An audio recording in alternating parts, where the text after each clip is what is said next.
आलू कचालू, ओ आलू कचालू, आलू कचालू बेटा कहाँ गए थे?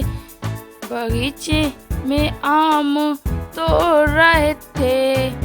माली ने गुस्सा किया, रो रहे थे।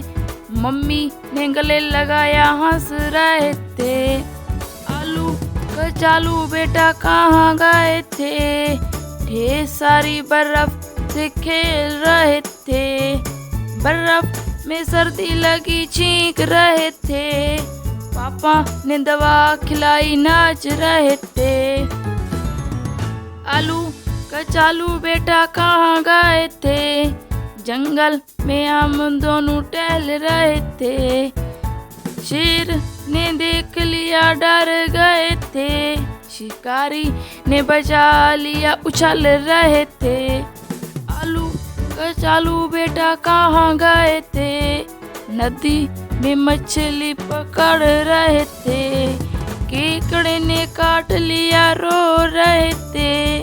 भैया ने आइसक्रीम दिखा रहे थे।